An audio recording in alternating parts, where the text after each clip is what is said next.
Ақнардың өлімі бұл тек анасының ғана емес, күллі қазақтың трагедиясы. Оның көркем мінезі мен сирек кездесетін сұлулығын көре алмайтын қыздардың көп болғаны құпия емес. Соның салдарынан Ақнар бақилық болды. Бұл пікірді алға тартып отырған Гүлстан ханымның қорғаушысы Инга Иманбай. Заңгердің айтуынша, Ақнардың 7-ші қабаттан құлауына оның құрбылары көмектескен. Шындығы керек, міне ең басты дәлел ол Ақнардың құлаған сәтінде қараңыздар, мынау дәл сол терезе. Міне екі адам пайда болады терезеде, арпалыс пайда болады. Сол аралықта Ақнар аяғымен емес, секірген адам ол аяғымен секірмей ме, басымен ауып түседі. Бұл видеодан артық ешқандай дәлел керек емес. Мен де Инганың айтқанымен толық келісемін. Ол былай тұрсын, күдіктілер бостандықта қайраңдаумен қатар Ақнардың атын қаралап, оның анасына тіл тигізіп жүрген көрінеді. Масқара ғой. Енді дәл қазір осындай дәлелдерге қарамастан ана қыздар бостандықта жүріп, соңғы кезде ақпараттық шабуыл бастаған, оның ішінде марқұм Ақнардың ақ атын былғап жатқаны, оның анасына тіл тигізіп жатқаны, оның қайғыдан қан жұтқан Ақнардың анасы қазір жансақтау бөлімінде жатыр. Бұлай жалғаса берсе, ертең Гүлстан ханымнан айырылып қалмасымызға кім кепіл? Біздің құқық қорғау органдары жәбірленушіге келгенде қатал, ал жауыздарға келгенде неге жұмсақ бола қалады?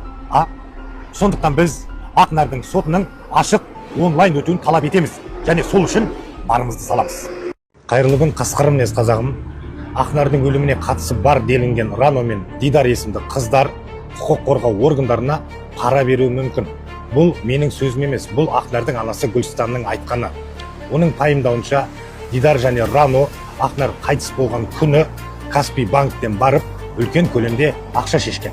Менің қызым өткен жылы қайтыс болған күні, яғни 2024 жылдың 20 шілдесінде түстен бұрынғы сағат 11:00-де Алматы қаласы Меңдіқұлова мен Жолдасбекова көшесі қиылысындағы Каспий банктің филиалынан қорғалуға құқығы бар куә Дидар Мұқият 8 миллион теңге ақша шешті, және Рана Асқар мамасының бизнесін сатқан 12 миллион ақшаны қосып, екеуі 20 миллион теңгені қатысты адамдарға берді деген бейресми ақпаратты мен ортақ таныстарымнан естіп білген едім.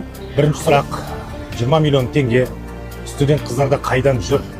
Және олар сол ақшаны неге дәл Ақнар қайтыс болған күні шешті? Бұл сәйкестік емес пе? Және Гүлстан ханым жаңа айтқандай, прокуратура тексерісті бастадық делінген, яғни күдіктілер бар. Десе де әлі күнге дейін олар ұсталмаған. Негізі сәйкестік өте көп.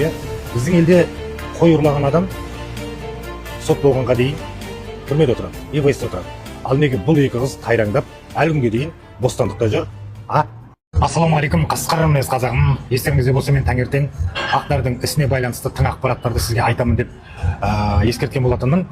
Қазір менің қасымда Қытайдан келген қандасымыз Жанар есімді әпкеміз отыр. Жанар, енді әңгімені сағыздай созбай тікелей сұрақтарға көше берсем. Жаңа бір сөзіңізде айтып қалдыңыз, жаңағы Рано деген қыз порнографиялық материалдар сатумен айналысқан. Соны айтып бересіз бе? Қысқа нұсқа. Ол енді маған келген ақпаратта бір қыз өзінің бауырының телефоны бұзылып қалған себепті бауырының телефоны істетіп тұрады. Істеткенде ішінен жақсы болмаған бір видеолар шығады. Мысалы, ұятсыз видео. Ұятсыз. Сосын барып бауырынан сұраған ғой. Сорап, мынау қайдан келген, неге бұлай нәрселерменен айлансасын? Әкесі де араға кіріп, әкесі ұрып соғып, енді кімнің сатқаны, сонда Рананың сатқанын біліпті. Порно материалдар сатумен айналысқан. Сонымен қатар сіз жаңа Дидарға қатысты тағы бір ақпарат айттыңыз. Дидар адамдарды қоздыратын сатумен айналысқан.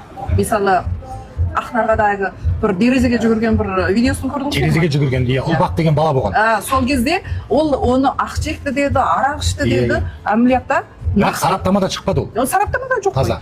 Бірақ дәрі ішкізген анық. Өйткені ол сенімді адамдардың айтуында қыз балаға соны ішкізген. Сол кезде қыз бала Ақнарға ішкізгенде, Ақнар ол дәрінің несінен арым таза. Арым таза болсын, өлсем өлейін, немесе бір жерін сынсамайлы деп терезеге қарай жүгірді. Яғни қараңыз, енді сіздің болжауыңызша жаңағы Дидар Ақнарға осындай қоздыратын дәрі беріп, оны қоздырып, содан кейін пәтерде ұлбақ деген бір бала болған. Сол бала екеуін жыныстық қатынасқа түсіріп, оны жаңағы Рано деген қыз видеоға түсіріп алып сатпақшы болған ба? Енді оның да арымы бұзайын деп отыр ғой. Сіздің жеке өміріңізге қазір қауіп төніп тұр дедіңіз. Иә. Қоқаң лоқы көрсетіп жатыр дедіңіз. Жаңа бір Дидардың апайы сізге жазған екен, есімі кім еді? Гүлза деген апайдың аудиозаписін тыңдап көрейікші. Сенің ертеңгі ұрпағың не болатынына көзің жетпейді. Ағнарды да әбден түсінеміз. Бірақ сенің де балаңа, өзің өте басыңа да амандық тілейміз. Енді сіздің өміріңізге қауіп төніп тұрғаннан кейін мен құқық қорғау органдарына айтар едім. Мына екі қызды, Рано мен Дидарды қазіргі таңда ЕВС-ке қамамаса, бұл қыздар қазіргі жүріп жатқан тергеуге әсер ету арқылы кедергі жасауы мүмкін. Құрметті құқық қорғау органдары. Және де мен зерттеуімді тоқтатпаймын. Осы қыздарды темір тордың ар жағына жапқанша тынышталмаймын. Осыны біліңіздер. Жазып жүрген маған Дінмұхаммед деген. Мен пікір алмасып жазып жүргенбіз. Бір кезде кеше маған бір сурет жіберді, аға мен осындай баламын деп. Мен не істерімді білмей қалдым, не жазарымды білмей қалдым. Көмектесе аласыз ба деді. Ол жағдай енді білмеймін, өте ауыр, кәдімгідей қабылдадым, мен қатты қабылдадым. Аяқ асты өйткені күтпедім мен осындай баламын деп кеп тұрғанда, жап-жас 16 жастағы бала. Бірден әрине көмектесемін дедім. Қолымнан келгенше мен сенің Каспий голдыңды бәрін жібер салайын. Енді сөйлей аласың ба деп едім. Сөйлей алады екен аздап. Содан кейін видеозвонокқа шықтым. Видеозвонокпен сөйлескенде жүрегім кәдімгідей бачысы шығып кетті ғой жүрегімнен. Сондықтан достар, бір қазаққа, бір қазақтың баласына тамшыдай болсын көмектесейікші. FIFA ойнап жүргендер бір күн FIFA ойнамай қояйық. Суши жеп жүргендер бір күн суши жемей қояйық. Ставка қойып жүргендер бір күн ставка қоймай қояйық. Жалпы бір күн бір нәрсені қысқартып, Димаштың еміне үлкен бір көмек жасап берейікші.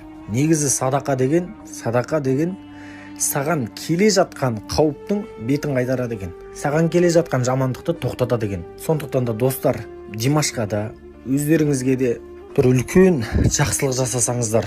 Димаш Ақтауда тұрады, анасы бар, бір қарындасы бар, бір інісі бар. Анасы жұмыссыз, әкесі жоқ екен. Сондықтан достар, қазір мына YouTube-ті көріп отырсыздар, басқа жаққа ауысып кетпей, басқа жерді аралап кетпей, қолдан келгенше 1 минут қана уақыттарыңызды бөліп Димашқа көмектесейік. 1 минут қана уақыттарыңызды бөлесіздер, болды.